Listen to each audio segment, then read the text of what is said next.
Hola, buenas noches. Por respeto a ustedes y su tiempo, vamos a dar inicio. Me confirman si ya pueden ver mi pantalla, por favor.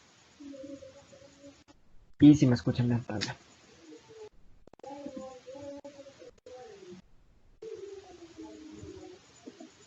Sí, se escucha.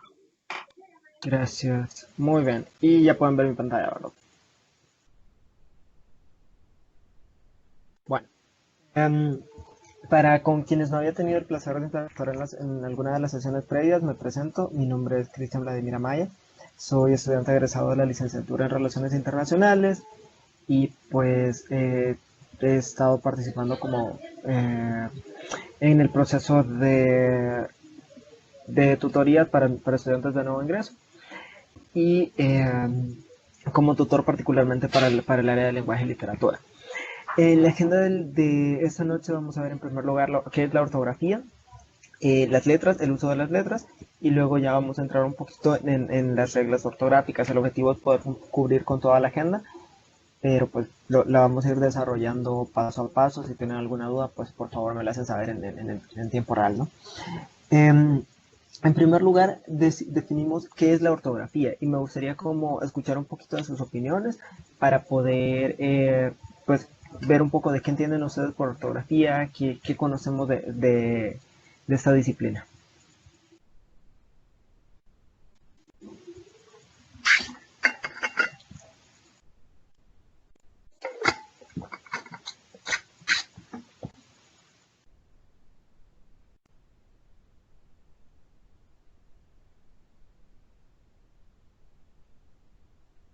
Bueno, la ortografía es, según el diccionario de la Real Academia Española de la Lengua, es aquella parte de la gramática que enseña a escribir correctamente por el acertado empleo y justamente vamos a ver de las letras por un lado y por otro lado de los signos auxiliares de la escritura como son pues los signos de puntuación. Entendido eso, pues pasa un poquito a la parte de las letras y vamos a entender que dentro de las letras vamos a ubicar dos tipos de caracteres y entendiendo que las letras es cada uno de los caracteres o formas tipográficas del alfabeto cuya misión es indicar los sonidos con los que se pronuncian las palabras. Entonces, decíamos, vamos a ubicar dos tipos de letras. En primer lugar, vamos a ubicar las vocales, que son aquellas que ya todos conocemos, A, E, I, O, U, y luego las consonantes, que son aquellas letras que no tienen un sonido por sí mismas, sino que deben, bueno, sí tienen un sonido por sí mismas, pero que este se vuelve efectivo al colocarlas junto a una de las vocales. Es decir, cualquier otra letra que ustedes puedan ubicar o que podamos pensar como un ejemplo, que no es una vocal, pues la vamos a ubicar en el bucket de las consonantes o en el apartado de las consonantes. No sé si hasta este punto una duda o comentario.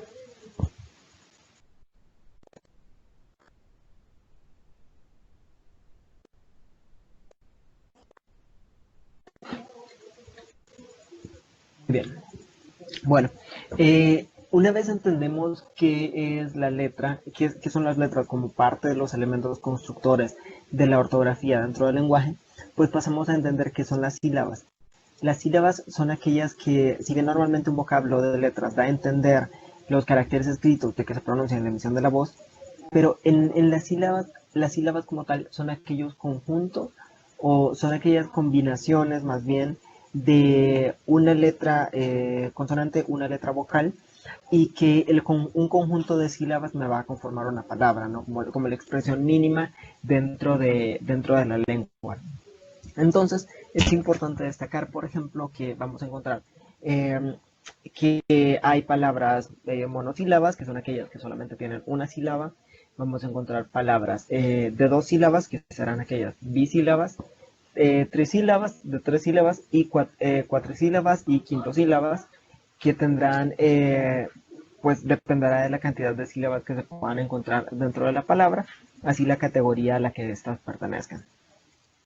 Em, Ahora sí, me muevo un poquito ya en el uso concreto de las reglas dentro de la ortografía.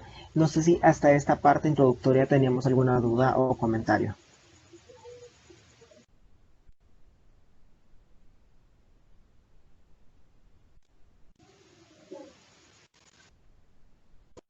Muy bien.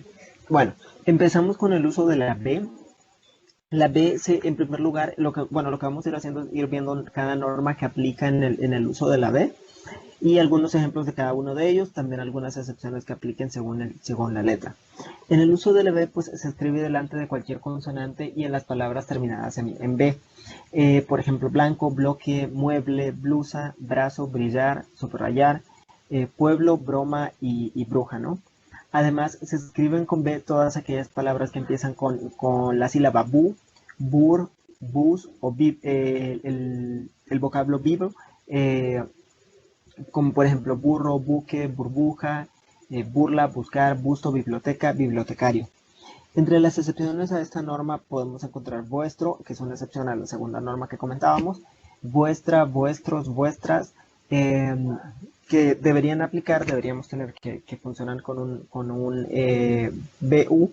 Sin embargo, por tanto, esta hace referencia a otro apartado de la norma o a otro apartado de la lengua.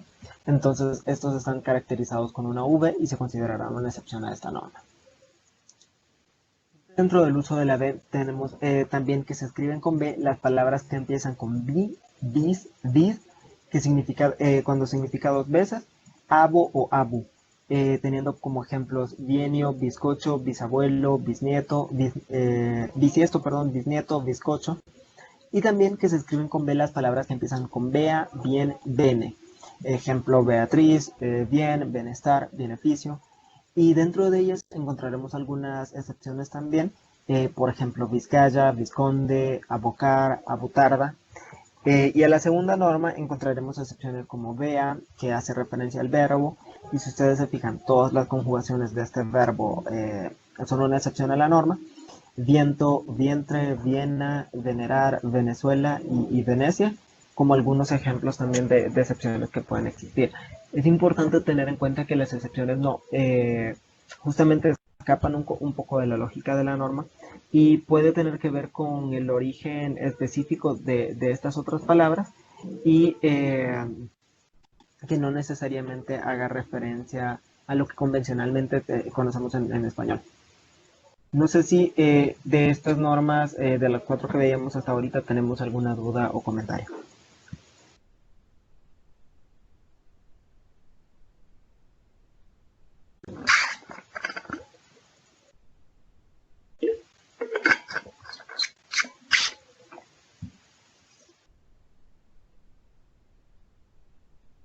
Muy bien. Me muevo entonces a la siguiente norma para la letra B. Y se escriben con B las terminaciones APA, ABAS, ABAMOS, ABA, abáis, abán, del pretérito imperfecto de indicativo de los verbos. Por ejemplo, haber, deberán, subíamos, atribuye. Y se escriben también con B todas las palabras terminadas en bilidad, bundo y bunda. Por ejemplo, amabilidad, habilidad, vagabundo, moribunda. Y de la norma anterior, igual podríamos mencionar terminaba, caminaba, escalaba, que son el pretérito imperfecto del indicativo de los verbos. Algunas excepciones que podemos encontrar serán el verbo hervir, servir, vivir, precaver, que podrían no aplicar a esta norma por la raíz concreta de estas palabras. Me muevo un poco a la siguiente letra, que es el uso de la V. Dentro del uso de la V se usa en aquellos casos donde en los tiempos de los verbos cuyo infinitivo no tiene B ni V. Ejemplos podrán ser tuve, tuviese, estuve, anduviera, voy, vas. Y las palabras que empiezan por na, ne, ni, no, como navaja, nevar, nivel, novio, novia. Algunas excepciones a esta norma podrían ser los pretéritos imperfectos del indicativo, como platicábamos en el uso de la B en el slide anterior. Y aquí, por ejemplo, íbamos, ibas, etcétera, ¿no? No sé si sobre la primera norma de la V tenemos alguna duda. Uy, creo que tenemos. Okay. No sé si teníamos alguien más alguna duda o comentario de momento.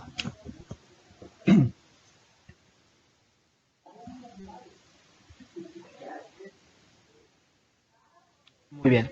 Luego tenemos entre otra norma de la V, las palabras que empiezan por ya, ye, yo, yu, pre, pri, pro y pol. Por ejemplo, llave, llevar, llover, lluvia, previo, privado, provecho, pólvora, que responden a cada uno de los prefijos que comentábamos dentro de la norma. Y aquellas palabras también que empiezan por vice, villa, por ejemplo, vicepresidente, viceversa, villano, villancico, divertir, divisor. Y entre las excepciones posibles que vamos a encontrar serán, por ejemplo, probar, probable, proeta, que están, igual tienen una raíz diferente, ¿no?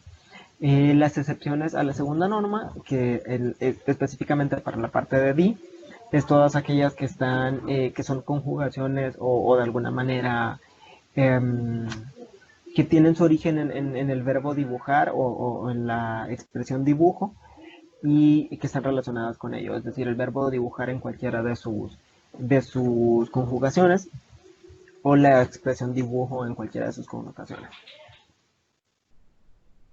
Dentro del uso de la V también tenemos aquellas palabras que empiezan con Eva, Eve, Evi y Evo. Por ejemplo, Eva como tal, ¿no? Evaluar, evento, evidencia, evidenciar, evocar, evolución. Y también aquellas que van después de consonantes, como la B, la D y la N. Por ejemplo, obvio, subvención, adverbio, advertir, enviar, invasor. Y de hecho, por ejemplo, con el caso particular de enviar, ¿no? Ya ven que tenemos aquella norma concreta que te dice que si tienes una B o una P, entonces tendrías que tener una M previo a ella, ¿no? Entonces aquí pasa justamente eso. Si va después de una consonante N, necesariamente va a ser una V. Algunas excepciones que podemos encontrar serán ébano, ebanista, ebanistería y cualquiera de sus variaciones. Otra de las normas del uso de la V son las palabras terminadas en venir, como porvenir, intervenir, porvenir, devenir. Y los adjetivos y muchos sustantivos terminados en ava, ave, avo, eva, eve, evo, iva, ive, ivo. Por ejemplo, lava, grave, esclavo, nueva, nieve, nuevo, negativa, detective, adjetivo. Y algunas excepciones que igual muy concretas serán aquellas como lavabo, criba, arriba, cabo, rabo, árabe, sílaba, que son excepciones, perdón, a esta norma en particular. No sé si ahorita tenemos dudas o comentarios sobre el uso de la V.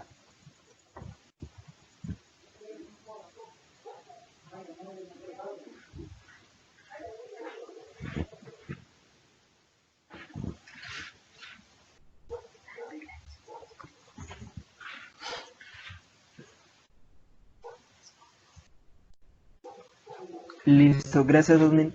Me muevo un poquito a la siguiente y es sobre el uso de la V. Siempre dentro del uso de la V, las palabras terminadas en viro, vira, ívoro, ívora, los verbos terminados en hervar, volver y compuestos de mover. Por ejemplo, triunviro, elvira, carnívoro, herbívoro, observar, reservar, volver, resolver, mover, remover, conmover. Y algunas excepciones que aplicarán para esta norma serán víbora, deservar, exacerbar. Dentro del uso de la B y la V existirán algunas palabras que son homónimas, es decir, suenan igual y particularmente en América Latina, que no se hace la diferencia en el sonido, en la expresión entre la B y la V, pues entonces estas palabras suenan exactamente igual. Sin embargo, dependiendo de cómo son escritas, pues pueden tener un significado diferente. Por ejemplo, aval, que con B significa fruto, y aval, que con V significa garantía. O por ejemplo, acervo, que significa duro con V, acervo, que significa montón. Vaca, que es un portaequipajes, vaca, que es un animal, vacante, que viene de vaco, ¿no? Y vacante, que está vacío. Vacía que se referencia a una palangana o a un depósito, pues, y vacía como que es quizá mucho más frecuente, que significa sin nada adentro. bacilo, que es un microbio, bacilo de vacilar, válido de valar, válido de favorito del rey, eh, balón es una pelota, balón es un habitante de una región de Bélgica, varón como título nobiliario y varón como un referente masculino, vasca desmayo y vasca del país bundo y bundo no, es decir, del país vasco. No sé si sobre las palabras homónimas o sobre alguna parte, ya sea de los usos de la B o de la V, tenemos alguna duda o comentario hasta hoy.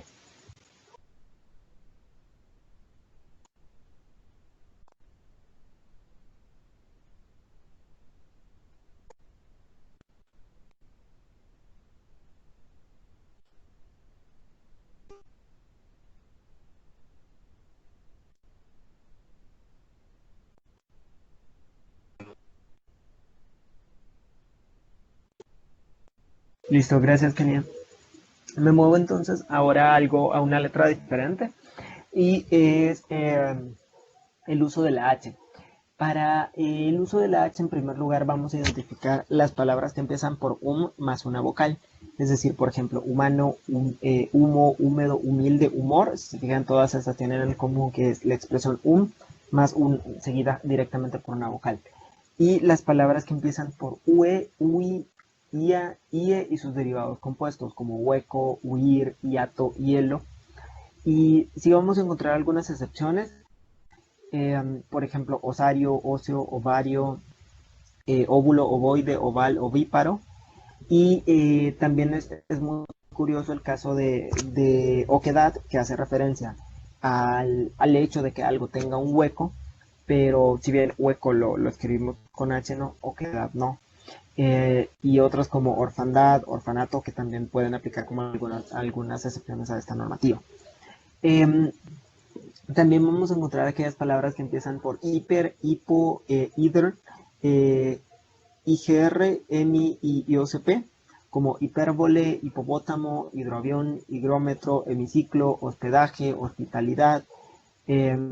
Las palabras que empiezan con hecto, que hará referencia a 100, hepta, que hará referencia a 7, hexa, que hace referencia a 6, hetero, que hará referencia es distinto, homo, que hace referencia igual, y helio, que hace referencia al Sol, ¿no?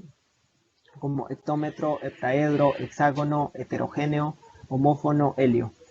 Las palabras que empiezan con erm, orm, ist y olg, como hermano, hermana, hermandad, hormiga, hormigueo, historia y holgazán, como algunos ejemplos de esta otra norma. Y todas las formas de los verbos cuyo infinitivo pues lleva H, es decir, todas aquellas verbos que en principio en su estado original, que es el infinitivo, llevan H, entonces lo llevará en cualquiera de sus formaciones, como has, ha, habré, haciendo, hecho, haré, hablé, hablaré, hice, etcétera, ¿no? La excepción quizá a esta norma particularmente, esa es una excepción a la tercera que comentamos en este slide, será ermita, que es por su inicio, por su composición de ERM, pues debería llevar una H, pero no la lleva como una excepción. ¿Tenemos alguna duda con la H?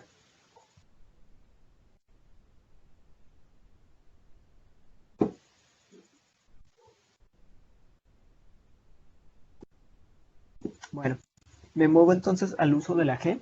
En el uso de la G vamos a encontrar en primer lugar las palabras que lleven al grupo gen, como genio, general, urgente, tangente, agencia, origen, margen, genérico, etcétera, ¿no? Las palabras que empiezan por geo, geometría, geografía, las palabras que empiezan con gest, como gesto, gesticular, gestión, las palabras que empiecen por legi, como legión, y las palabras que empiecen por legis, como legislar, legislatura, legislativa, eh, etcétera, ¿no? Igual en el caso de legi podemos encontrar legitimar, entre otros ejemplos. Las palabras que empiezan por in y después de n o r, por ejemplo, ingerir, ángel, vergel. Algunas excepciones que vamos a encontrar son injertar, injerto, canjear, canje, extranjero, monje y tarjeta. No sé si tenemos dudas o comentarios sobre la primera parte del uso de la G.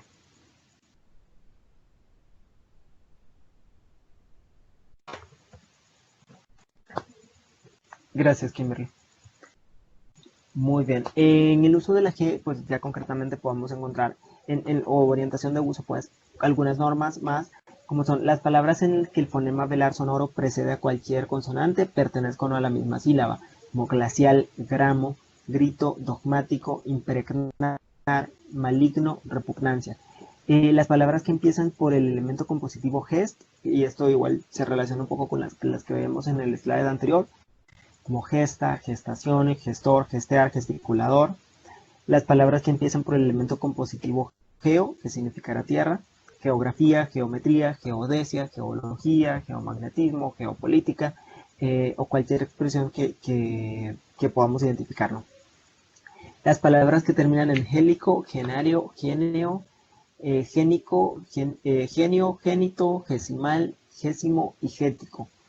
Como angélico, sexagenario, homogéneo, fotogénico, ingenio, primogénito, cuadragesimal, vigésimo, apologético, congénito, por ejemplo. Y las palabras que terminan en hiénico, ginal, gineo, ginoso, excepto aguaginoso, que lo vamos a encontrar a la derecha en las excepciones. Y aquí podemos pensar en higiénico, original, virginio, ferruginoso y oleaginoso. Las palabras que terminan en gia, gio, gion, gional, gionario, gioso y gírico, como magia, regia, frigia, liturgia, litigio, religión, regional, regionario, legionario, perdón, prodigioso y panegírico. Aquí es clave identificar que algunas excepciones dentro de esta norma y que son realmente muy importantes son aquellas que terminan en plejía o por ejemplo, como apoplejía, paraplejía y egión, ¿no? Pero eso es justamente una excepción dentro de la norma. Dentro del uso de la G también podemos identificar las palabras que terminan en gente y gencia, como vigente, exigente, regencia, agencia. Y pues será la única excepción la expresión magencia. Y las palabras que terminan en ígeno, ígena, ígero, ígera, como indígena, oxígeno, alígera, belígero. No tenemos excepciones en esta parte. Las palabras que terminan en logia, gogia y gogía, como teología, demagogia, pedagogía, antología, psicología, y de hecho casi que hay muchísimas ciencias relacionadas, ¿no?, que terminarán justamente con esa expresión de gogía. Las palabras que terminan en el elemento compositivo algia, que significa dolor, neuralgia, gastralgia, cefalalgia, y los verbos terminados en ligerar, gir, y las correspondientes formas de su conjugación, excepto en el caso de los sonidos jajo, que nunca se pueden representar con G. Por ejemplo, proteger será siempre... proteger podría llegar a pasar... podría llegarse a considerar en algún momento que cambia a J. Por ejemplo, cuando yo digo yo protejo, no puedo sustituir a pesar de que la norma me pide que este verbo debería estar con G porque termina en ger, pero el sonido jo no puede ser representado con una G, ¿no? Entonces necesariamente cambia a una JO. Igual si yo digo usted proteja, entonces igual cambiará a una J, porque no se puede representar el sonido ja con una GA. Igual lo mismo con el verbo fingir. Yo finjo, usted finge, etcétera. Entonces igual tienen la posibilidad de tener una variación. Sin embargo, en la primera persona del presente indicativo y el subjuntivo, pues como decíamos, se escribe J en el caso de proteja y finjo, ¿no? Existen excepciones como tejer, crujir y sus derivados, que técnicamente deberían ser con G porque terminan en ger y gir. Sin embargo, pues se considerará una excepción a la norma. Algunos ejemplos serán proteger, protegía, protegíamos, fingir, fingía, fingíamos, coger, cogíamos, cogía, acoger, acogido, acogíamos, corregir, corregido, corregimos, aligerar, aligeraba y aligerábamos. En este punto no sé si tenemos dudas, comentarios o algo que les gustaría aportar.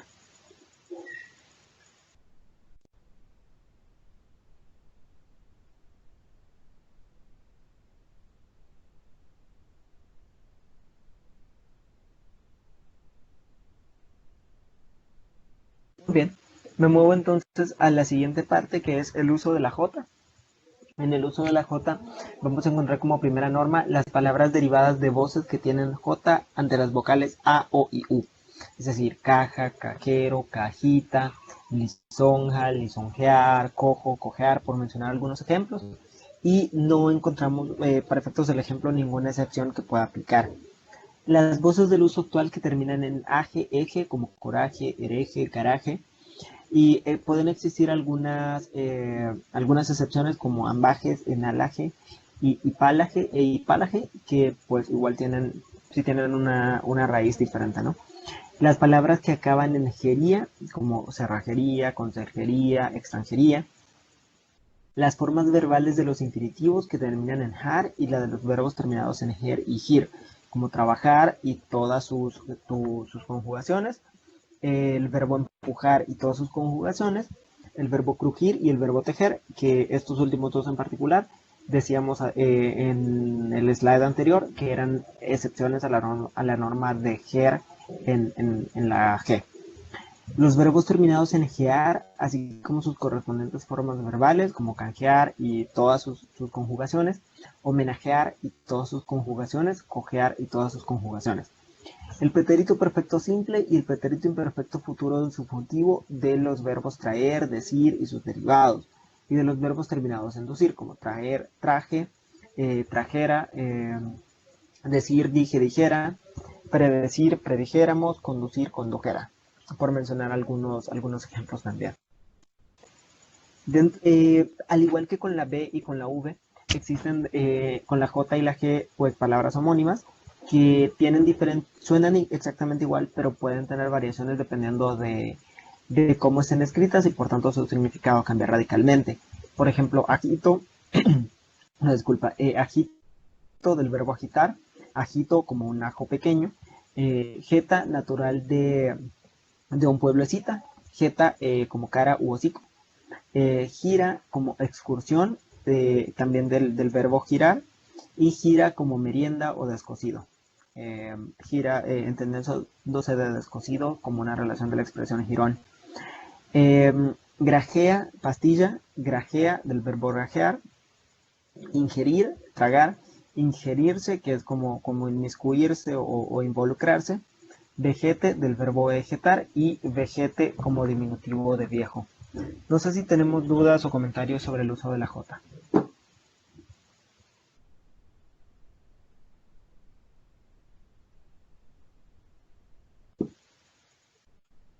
Muy bien.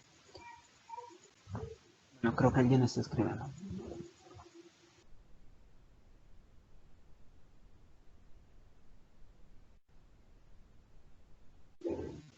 Listo, gracias Kenny, gracias Kimberly. Me muevo entonces a la siguiente parte, que será en el uso de la Z, C y S.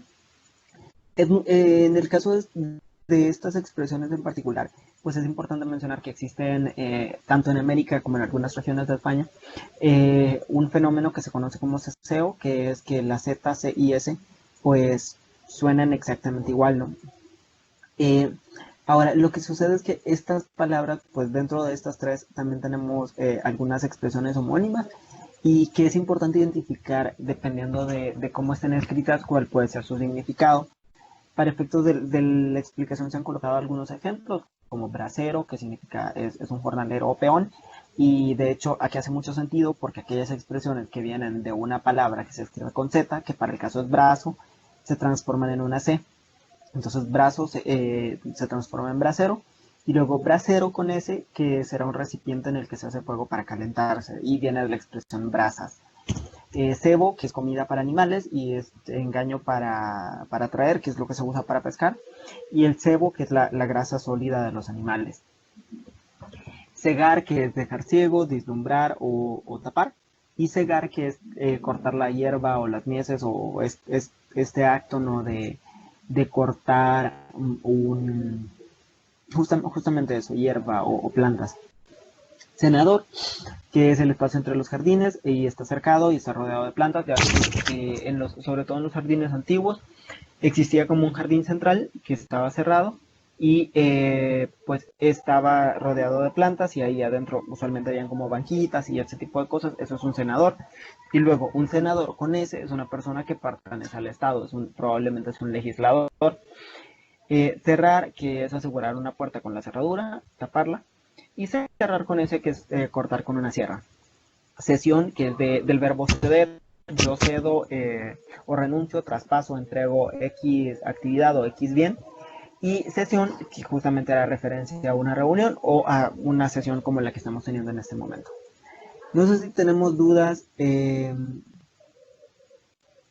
Perdón, sí, dice Brian, todo esto va en contexto de lo que se dice, en todo caso a la hora de escribirlo. A la hora de escribirlo puede ser un poco más simple porque es bastante claro que existe un significado diferido entre ambas expresiones. Por ejemplo, si yo estoy haciendo referencia y de los casos que teníamos entre cerrar y cerrar, es bien evidente que tienen dos significados totalmente diferentes. Yo cierro y yo cierro. De yo cierro la puerta o de yo, bueno, justamente ese, ¿no? Si usted dice yo cierro la puerta, podría estar haciendo referencia a que la está cerrando y le está poniendo llave, o podría hacer referencia a que usted está cortando su puerta con una sierra, ¿no? Entonces, justamente como Brian comenta, esta era referencia en primer lugar, el contexto, ¿no? Y luego, ya de forma escrita, pues ya dependerá mucho de cómo esté escrito concretamente. No sé si, Brian, si respondo su pregunta.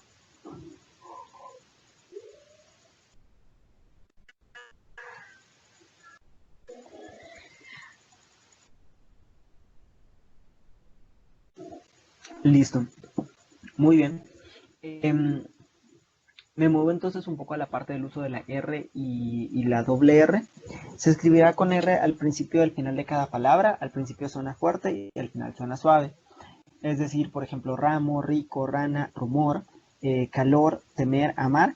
Si ustedes se fijan, en el caso de rumor es un muy buen ejemplo porque se cumplen las dos normativas, que es que al principio suene fuerte, suena como r, no suena como rumor, sino rumor. Y la última pues suena suave, no suena como que se superpronuncie, sino como rumor. Calor, temer, amar. Luego después de las consonantes L, N y S se utilizará una sola R, como Enrique, alrededor, Israel. Después del sufijo sub, como subrayar, subrayado. Y en las palabras compuestas separadas por guión, cuando la segunda palabra lleva R, por ejemplo, hispano-romano, greco-romano, radio-receptor, etcétera, ¿no? Y pues en el uso de la R y la doble R, vamos a encontrar que la R tiene dos sonidos, que eran los que mencionábamos hace un ratito. La R suave, que es, por ejemplo, puro, cara, lodo, y la R fuerte cuando va entre dos vocales. Aquí esto de hecho suena como un muy buen ejemplo por arrojar, barril, arrojar, arrear. Obviamente también dependerá como del significado de la palabra, pero es básicamente hacia donde se orienta la norma. Es a la división entre los sonidos fuertes y los sonidos suaves. ¿Tenemos dudas con la R? Con el uso de la R y la doble R.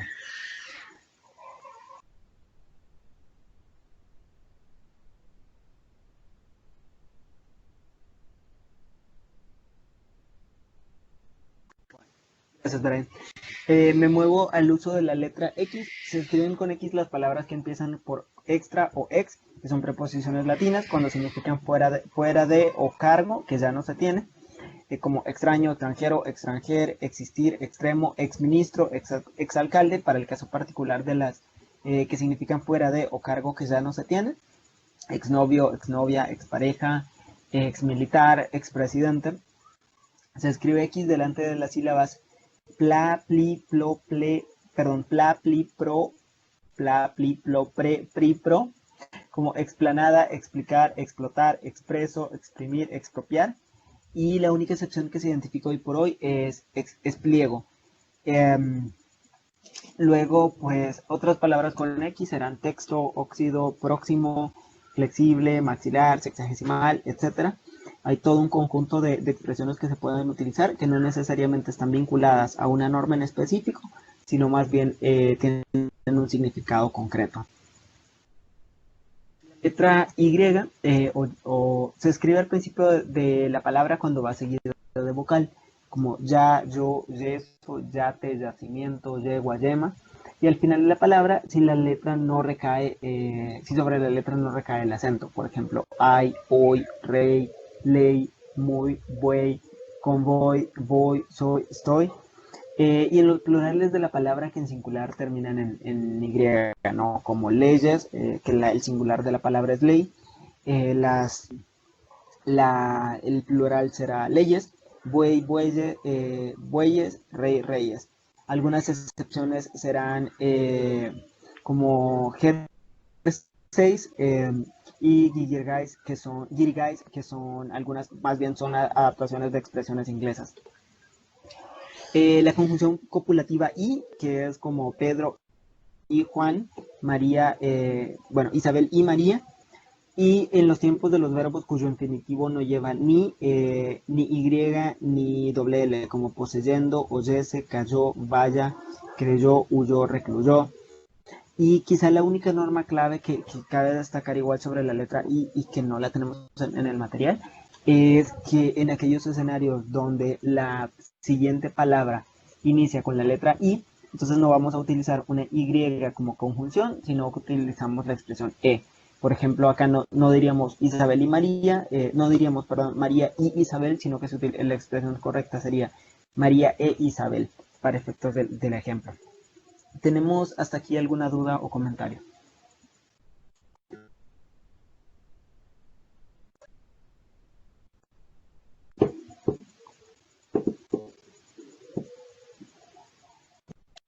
Dígame, Brian.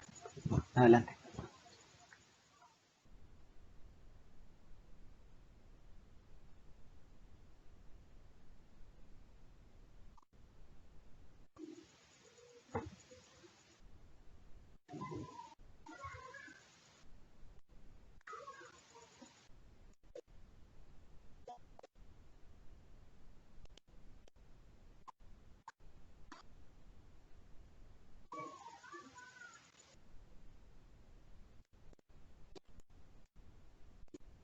No estoy seguro si estoy entendiendo bien la pregunta, Brian.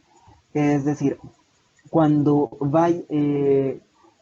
vaya como una conjugación del verbo ir o como una relación con el verbo ir y todas sus formas, sí siempre van a estar escritas con Y, ya que, por ejemplo, si usted dice váyase o que yo me vaya, que él se vaya, independientemente de cualquiera de sus formas, por tanto la raíz o la expresión original es con V y con Y, será siempre la misma, se utilizará siempre la misma raíz morfológica.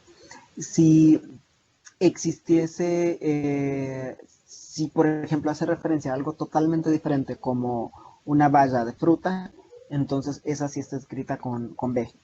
Pero luego, si usted hace referencia concretamente a valla del verbo irse, en todas sus formas estará siempre escrito con Y. Ajá, esa valla ya es algo totalmente diferente y hace referencia a una fruta.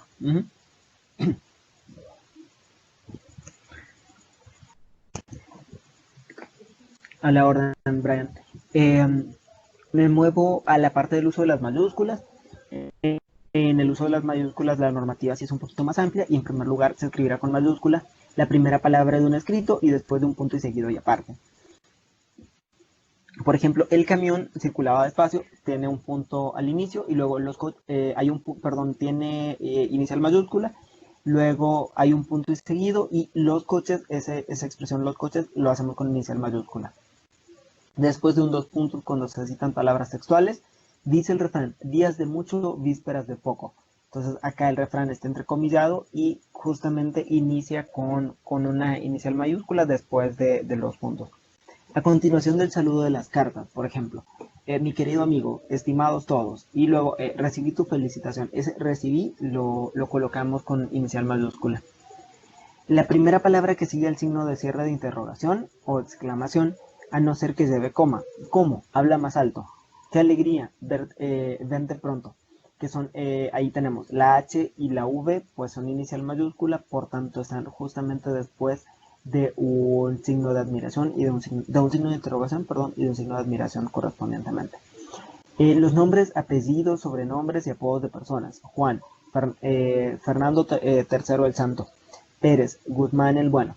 Si ven, tenemos tanto los apellidos como los nombres propios y los sobrenombres como el Bueno, que están escritos con inicial mayúscula. Los nombres propios de animales o cosas, Rocinante, España, Puerto Rico, Amazonas, Everest. Aquí sí hay que tener claro que en el caso de los animales, o sea, lo que se escribe con inicial mayúscula es el nombre propio, es decir, el nombre del animal o el nombre de la especie, pues no se escribe con inicial mayúscula, el nombre propio del animal, sí. Es decir, si mi perro se llama, no sé, Rocco, yo voy a escribir Rocco con inicial mayúscula, pero no voy a escribir perro con inicial mayúscula. Eh, Luego tenemos siempre dentro del uso de mayúsculas los artículos y adjetivos que forman parte del nombre propio. Normalmente los artículos y adjetivos no son parte de, si no son parte del nombre propio, no vamos a escribirlos con inicial mayúscula. De allí que, por ejemplo, acá hablábamos de Juan el Bueno, pero él no va con mayúscula porque este adjetivo no hace referencia a parte del nombre propio como tal. Pero luego si yo hablo de el Escorial, de el Salvador, este artículo sí es parte del nombre propio y de allí que sí vayan en mayúscula. Buenos Aires, buenos, normalmente es un adjetivo, pero en este caso en particular hace referencia concretamente a una parte del nombre propio de una ciudad. Y El Salvador, ¿no? Los títulos, cargos, jerarquías y dignidades importantes si se refieren a una persona determinada y si no van acompañadas del nombre de la persona a quien se refieren. Y aquí es muy importante esta última parte, y es que vayan o no acompañadas del nombre de la persona a quien se refieren. Por ejemplo, si ustedes hablan del sumo pontífice sin ninguna otra, sin colocar el nombre, para el caso sería el Papa Francisco, ¿no? Si ustedes hablan del sumo pontífice así por así, sin el nombre, entonces va con iniciales mayúsculas. Pero si ustedes dicen el sumo pontífice Francisco, entonces esto iría en minúsculas. Si ustedes hablan de el duque y no dicen el nombre del duque, pues entonces va con D mayúscula. Si dicen el nombre del duque, va con D minúscula. El presidente, si ustedes hablan solamente se refieren a el presidente sin mencionar el nombre, pues entonces va en inicial mayúscula. Si ustedes dicen el nombre, el presidente Nayib Bukele, por ejemplo, iría con P minúscula. El alcalde Pedro Díaz. Este es un ejemplo concreto de lo que platicábamos ahorita. Yo estoy diciendo que este alcalde Pedro Díaz, entonces si yo no estuviese diciendo su nombre, yo tendría que colocar acá alcalde, ¿no? Sin embargo, por tanto, estoy diciendo su nombre, entonces es el alcalde Pedro Díaz con minúsculas. No sé si en ese punto tenemos dudas o comentarios.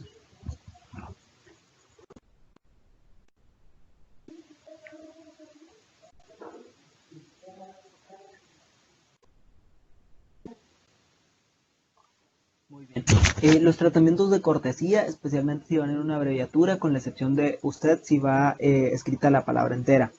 Por ejemplo, don, no, de, que es don, señor en abreviatura, doña, señora, vuestra excelencia, alteza real, su majestad, que iría con S y con M mayúscula, eh, su eminencia, que va con S y con E mayúscula, excelentísimo, que igual, o sea, son tratamientos de cortesía que se anteponen a un título o cargo como el que teníamos, como el que veíamos en el punto anterior. Por ejemplo, el excelentísimo presidente de la República, o su eminencia, sí, es su eminencia, el sumo pontífice tal, ¿no? Entonces, ese tipo de expresiones se utilizarán con inicial mayúscula también, con la excepción de usted, si va escrita la palabra entera. Los nombres de una institución, sociedad, corporación o establecimiento, como el Museo de Bellas Artes, la Diputación Provincial, el Tribunal Supremo, la Caja de Ahorros, Teatro Municipal, Casa de la Cultura. Y los títulos de obras o películas, de obras de arte, de leyes, de cabeceras de periódicos, nombres de congresos y certámenes, se escribirán con mayúscula todos los nombres y adjetivos del título, excepto si es muy largo, que podrá llevarla solo sobre la primera palabra. El Quijote, Tratado de Judo, Ortografía Práctica, el Guernica, Festival de Eurovisión, Ley Electoral, El País. Y ahora sí, otro ejemplo acá que es mucho más largo, los 10 mandamientos, solamente es el inicial como mayúscula. Y luego la Guerra de las Galaxias, igual será nada más la inicial mayúscula y el resto se utilizan con inicial minúscula porque es mucho más largo. Eh, Luego tenemos siempre dentro de las reglas ortográficas la acentuación y vamos a identificar dos tipos de acentuación. El acento fonético o prosódico, que es la mayor intensidad de pronunciación de una sílaba, llamada sílaba tónica o acentuada, frente a la sílaba atona o inacentuada, ¿no? Y el acento ortográfico o tilde, y es el acento gráfico que se sitúa sobre el núcleo de la cima silábica y se omiten otros, según una serie de reglas. Es decir, el primero hace referencia a un acento que es estrictamente auditivo y que no necesariamente está marcado. Por ejemplo, acá en la expresión intensidad no vemos un acento gráfico, pero sabemos que la mayor intensidad de pronunciación está sobre la D a D. Entonces ahí existe un acento fonético o prosódico. Pero luego tenemos en ortográfico, acá existe la mayor intensidad de pronunciación y sí existe un acento gráfico, un signo gráfico que se sitúa sobre el núcleo de la cima silábica. Es decir, el núcleo de la cima silábica es la vocal y es justamente donde se coloca el signo gráfico. Se omitirá en otro según un conjunto de reglas y que son las que vamos a ver ahorita más adelante. No sé si en este punto tenemos alguna duda o comentario.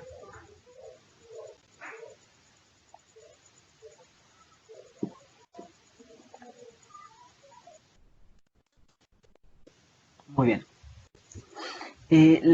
Dentro de la acentuación, pues es importante destacar que existen principalmente tres tipos de palabras, las cuales serán y que se van a acentuar de forma gráfica dependiendo de algún conjunto de normas, ¿no? En primer lugar tendremos las palabras agudas, que son aquellas que llevan la tilde en la última sílaba y que se tildarán en aquellos escenarios cuando terminan en vocal, en N o en S. Por ejemplo, camión termina en una N, tiene el acento o tiene la mayor intensidad de pronunciación en la última sílaba, entonces allí se tilda de forma gráfica. Palabras graves, cuando terminan en consonante que no sea N ni S, por ejemplo, y llevarán, las palabras graves llevan su acento en la segunda sílaba. Y luego tenemos, y se tildarán siempre cuando terminen en una consonante que no sea ni N ni S.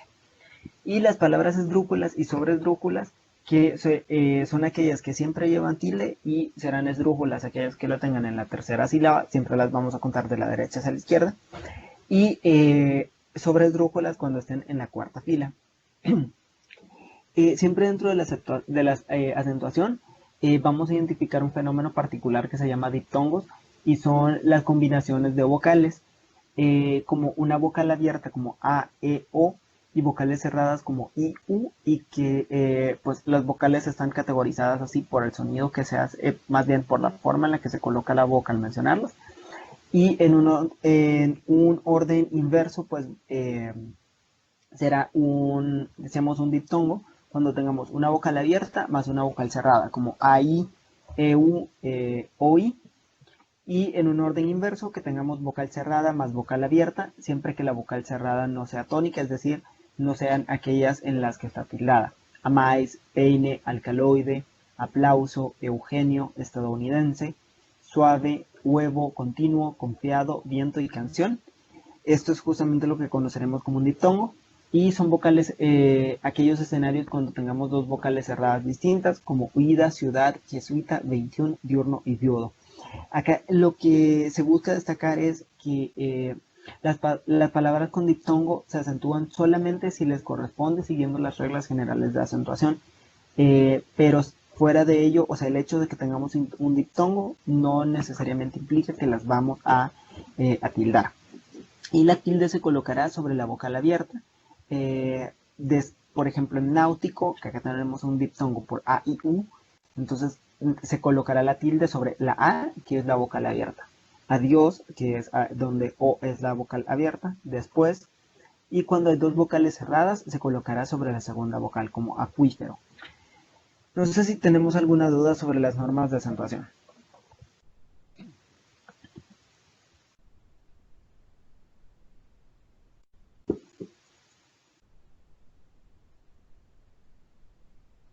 Ok, me muevo entonces a la parte de los hiatos. El hiato es una secuencia de dos vocales que no se pronuncian en la misma sílaba, sino que pertenecen a sílabas distintas y consecutivas. Por ejemplo, caoba, donde K es la primera sílaba, ova es una segunda sílaba, y son consecutivas, pero no se pronuncian juntas. Ahora, donde A o Ra, entonces igual ahí se forma un hiato. Vigía, donde Vi es una, Gi es la segunda y A es la tercera. Raído, cogíais, raíz, loa, cohete. Y se considera hiato la combinación de dos vocales iguales, es decir, dos vocales abiertas o de vocal abierta atona y vocal cerrada tónica. O el esquema contrario, vocal cerrada tónica y vocal abierta atona. Los hiatos formados por dos vocales iguales o de dos vocales abiertas llevan tilde según las reglas generales de acentuación. De esta manera, marea, creado, leona, taona, dehesa, chita, no llevan acento porque son llanas acabadas en vocal. Es decir, normalmente estas palabras graves no deberían llevar una tilde, ¿no? ¿Por qué? Porque la mayor intensidad de pronunciación está sobre la segunda sílaba. Sin embargo, tenemos, por ejemplo, estas otras agudas, para efectos del ejemplo, peleón, caen, traéis, maón, mareo, que sí llevan tilde porque son agudas acabadas en vocal, N o S. Aéreo, poético, geólogo, freático, son esdrújulas y, como veíamos hace un par de slides atrás, estas siempre llevan una tilde. Entonces, pues a pesar de que tenemos un hiato ahí, siempre estará marcado. Los hiatos formados por vocales abiertas, atonas, más vocal cerrada tónica o viceversa, siempre llevarán tilde para marcar la existencia del hiato. Por ejemplo, búho, Raúl Díaz, reía, raíz, freír, baúl, reuso, fluo, prohíbo, ahí, moín y bahía. Es decir, hay una vocal abierta atona, es decir, que no tiene el énfasis, más una vocal cerrada tónica, es decir, donde recae el énfasis. Si ustedes se fijan en todos estos ejemplos acá, hay una vocal, la vocal abierta, por ejemplo, O, A, no son atonas, es decir, no tienen el énfasis o no tienen la intensidad de pronunciación ahí, sino que está sobre la vocal cerrada. Búho, Raúl, Díaz, reía, raíz, freír. Es decir, I, que son vocales cerradas y que para el caso de estas palabras en concreto son palabras, son letras o son sílabas que son tónicas, ¿no? No sé si tenemos dudas hasta esta parte.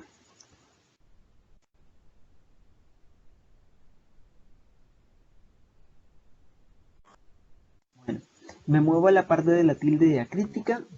Las palabras monosílabas, las que tienen una sola sílaba, por lo general no tienen tilde, ¿no? Por ejemplo, mar, sal, fue, fe, pie, ruin, yo, mus, pus, diez, leiti, no, Dios.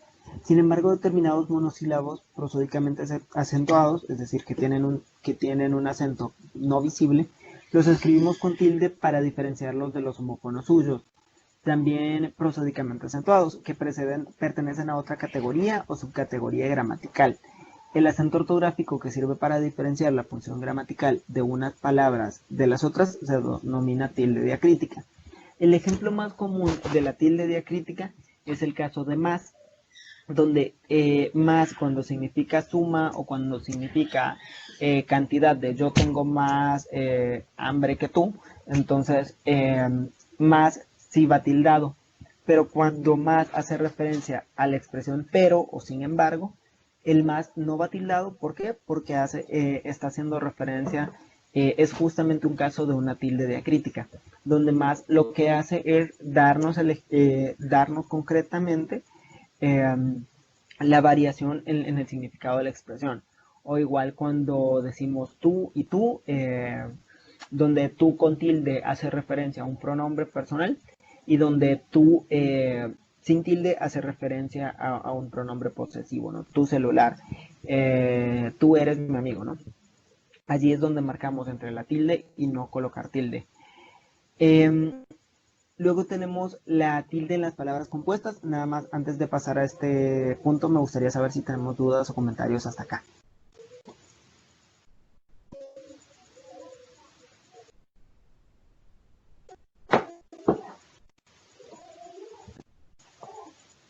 Muy bien.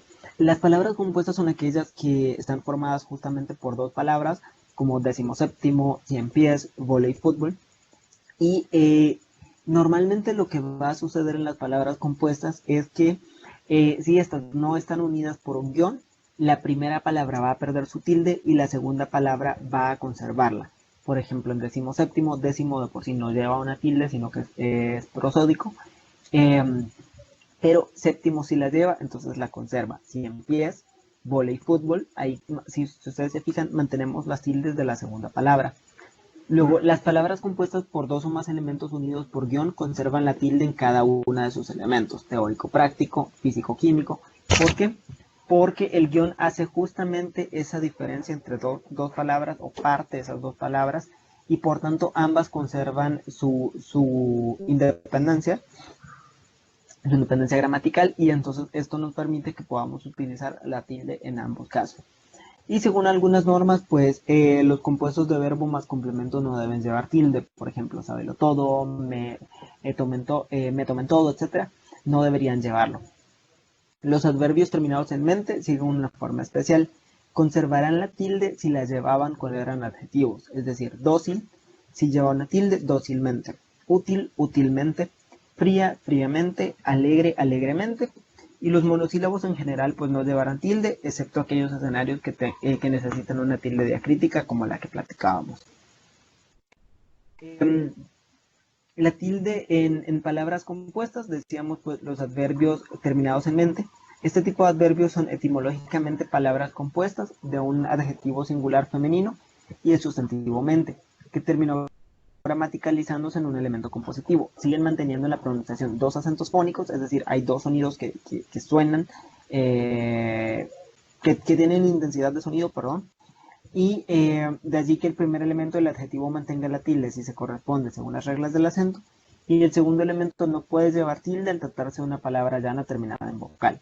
Por ejemplo, cortésmente, hábilmente, rígidamente, mansamente, lentamente, despóticamente, inmediatamente. Mente es una palabra grave, termina en vocal, entonces de por sí no debería llevar una tilde. Y vamos a colocar una tilde en cualquier adverbio terminado en mente, siempre y cuando la palabra o el adverbio original llevase una tilde. Acentuación de palabras de otras lenguas. Las palabras procedentes de otras lenguas se escribirán en su forma original, salvo cuando se usan comúnmente en español y estén adaptadas a la pronunciación y escritura de nuestra lengua. Dependiendo de cuál sea la palabra de origen, tendremos, por ejemplo, las palabras de origen latino. Las palabras y expresiones latinas que se emplean en español llevan tilde cuando lo exigen las reglas generales de acentuación. No sé si tenemos dudas o comentarios hasta acá.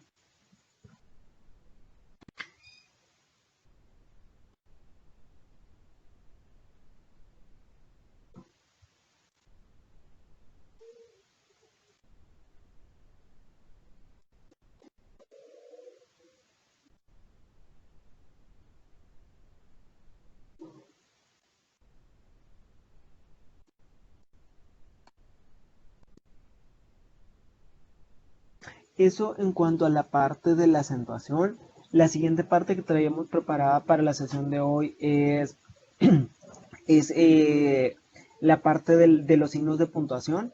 Sin embargo, no sé, Cristian, por efectos del tiempo, si continuamos o si lo dejaríamos para una sesión diferente. Creo que dependería un poco del tiempo de los aspirantes. Si gusta, termina la presentación, Cristian, no hay problema. Ok. Listo. Bueno, igual y son un par de slides más los que le robaría. Gracias. Tenemos dentro de la puntuación, explícitamente vamos a estar utilizando cinco tipos de signos de puntuación. El primero que vamos a ver es el punto, y dentro del punto vamos a utilizar tres categorías o tres tipos de punto, ¿no?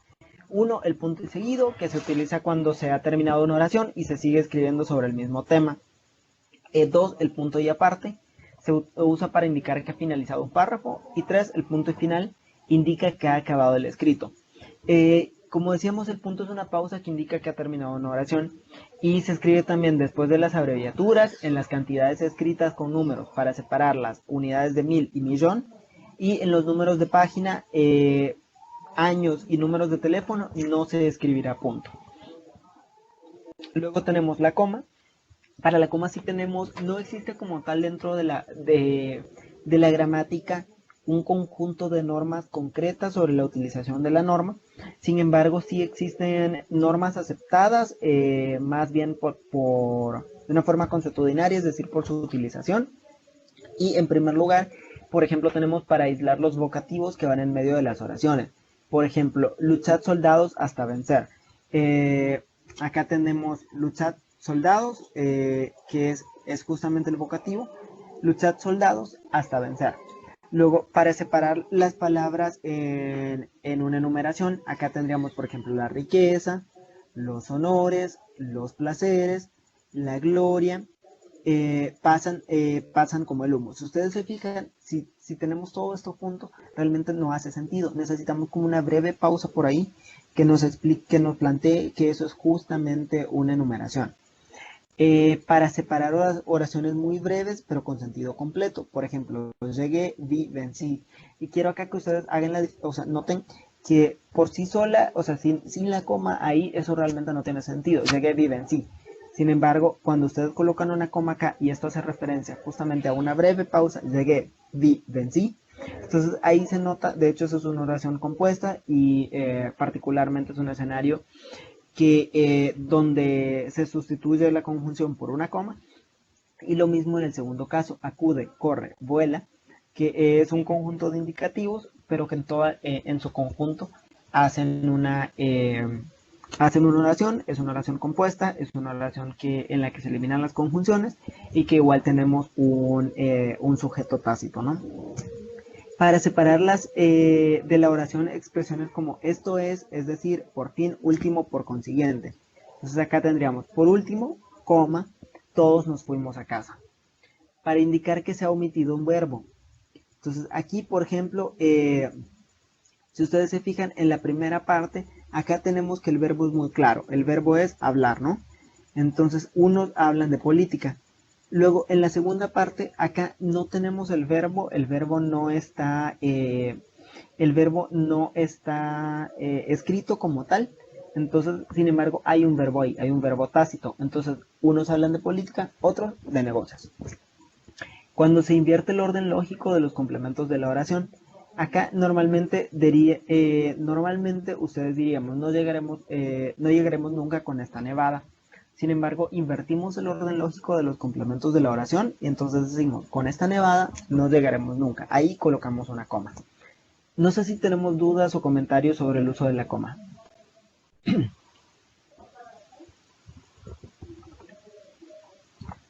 Muy bien, me muevo entonces al punto y coma, y será punto y coma para separar oraciones en las que ya haya una coma. Por ejemplo, llegaron los vientos de noviembre, glaciales y recios arrebataron arrebataron sus hojas a los árboles. Luego tenemos antes de las conjunciones adversativas, más, pero, aunque, si la oración es larga. Si es corta, se puede utilizar la coma. Por ejemplo,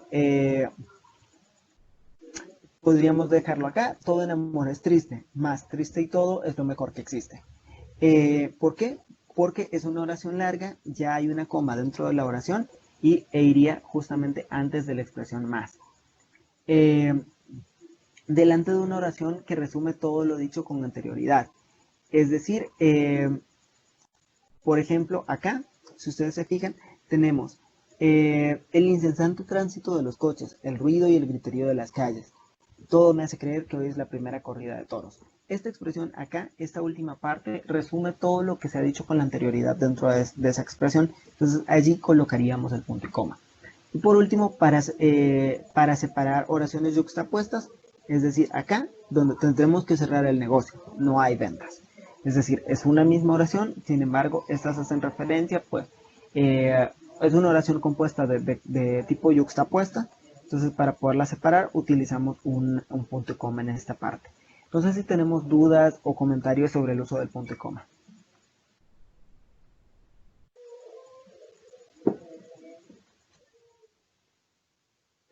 Muy bien. Me muevo entonces a la parte del dos puntos. En el dos puntos, este es un poquito más amplio y lo vamos a utilizar en primer lugar para utilizar una enumeración. Las estaciones del año son 4. Primavera, verano, otoño e invierno. En los encabezamientos de las cartas, mi querido amigo, estimados todos, eh, querido amigo, ¿no? Respetable profesor, respetables aspirantes. En el saludo al comienzo de un discurso, señoras y señores. Para reproducir palabras textuales, ya os dije el primer día, tened mucho cuidado. Después de palabras o expresiones como, por ejemplo, declaro, certifico, ordeno, expone, suplica. En la zona ecuatorial hay ríos muy importantes, por ejemplo, el Amazonas, el Congo, allí tenemos marcados ya los dos puntos. Para llamar la atención o resumir lo anterior, lo primero de todo, vean la Plaza Mayor. Una vivienda ha de estar limpia, aireada, soleada, en una palabra, habitable. Entonces allí tenemos justamente el dos puntos colocado antes de la expresión que nos permite resumir todo lo demás. Puntos suspensivos. Cuando se omite algo o se deja la oración incompleta. Dime con quién andas y ya todos acá sabemos el resto te diré quién eres, ¿no? Para indicar duda, inseguridad, temor o sorpresa o una forma de expresarse entrecortada. Bueno, en realidad, quizá, es posible, y ahí vamos colocando el punto suspensivo para poder marcar que existe por ahí una duda o alguna forma de expresarse que queremos evidenciar una pausa, que no necesariamente es una pausa porque la idea ha concluido, caso contrario utilizaríamos una coma o un punto, sino más bien es porque hay una pausa estratégica, si se quiere llamar así, y que pretende generar un impacto en el lector. Cuando se deja sin completar una enumeración, como tengo muchas clases de flores, rosas, claveles, y ahí podríamos continuar, ¿no? Y ahí se nota los suspensivos, evidencia que ahí no ha concluido. Cuando se quiere dar emoción, y es lo más interesante, se apagó la luz. Entonces ahí colocaríamos los puntos suspensivos en un texto escrito. Y luego para dejar algo indefinido o determinado. De la subida de precios, mejor ni hablar. Me muevo un poco a la parte de interrogación y admiración. En castellano, los signos de interrogación y de admiración se ponen al principio y al final de la oración que deba llevarlos. Frecuentemente vemos que en textos, por ejemplo en inglés, no se utilizan ambos, sino solamente se utiliza el último. En el caso de las normas gramaticales en español, sí las utilizamos tanto al inicio como al final. Y se van a utilizar cuando la interrogación es directa, no se utilice, y es indirecta, perdón, no se utilizarán signos. Por ejemplo, no sé de dónde vienes, dime cómo estás. Si se fijan en dime cómo estás, hay un indicativo. Es una interrogación indirecta, no estamos utilizando la expresión cómo estás de forma independiente. Entonces no utilizamos un signo de puntuación. Y los signos de interrogación o admiración se abrirán cuando comience la pregunta o la exclamación, no donde empiece la oración. Por ejemplo, tienes mucha razón. ¿Por qué no han empezado? Acá, justamente tienes mucha razón, es donde inicia la oración. Pero luego la pregunta concreta es, ¿por qué no han empezado? Allí es donde utilizaremos los signos de puntuación. Se hizo Pablo con la pelota y qué golazo, madre mía. Entonces acá, pues utilizamos, acá es donde empieza la parte de admiración y la exclamación más bien, y acá es donde finaliza, a pesar de que acá es donde inicia la oración. No sé si tenemos dudas hasta ahorita con puntos suspensivos o con signos de interrogación y admiración.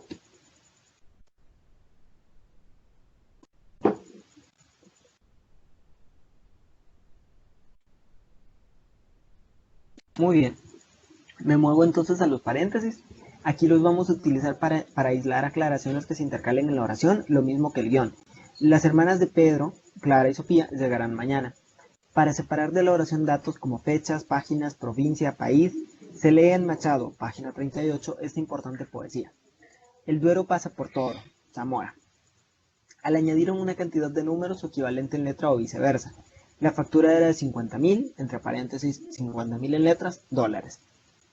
Para añadir la traducción de palabras extranjeras, César dijo, alea jacta est, es decir, que significa la suerte está echada. Luego en el guión, pues lo vamos a utilizar principalmente para 3 elementos.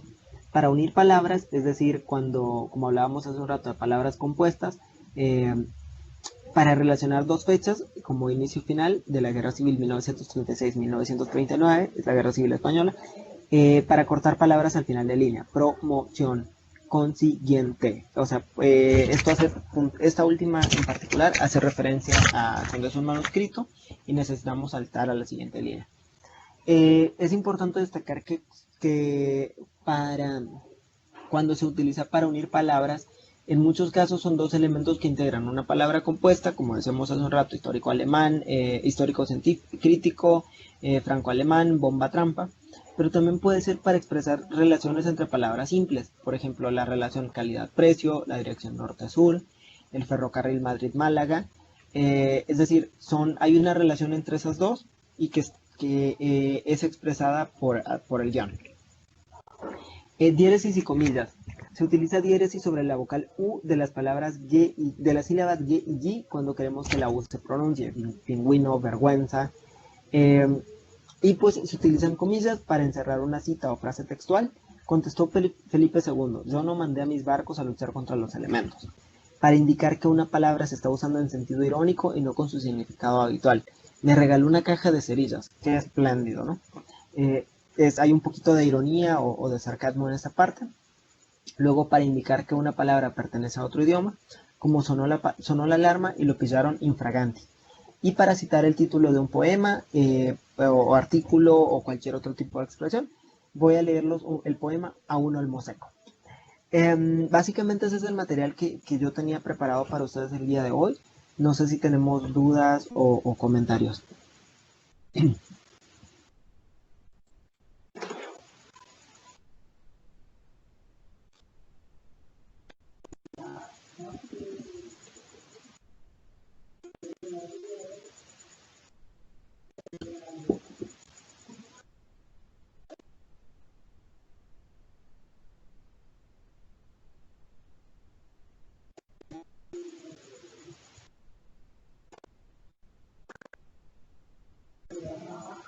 Listo, bueno. Muchas gracias a todos por su atención y su tiempo. Cualquier duda o consulta pues me pueden encontrar en el correo institucional y con muchísimo gusto pues estaré resolviendo cualquier comentario. Sin más que agregar, de momento pues eso sería todo por hoy. Que tengan todos muy buena semana y buenas noches.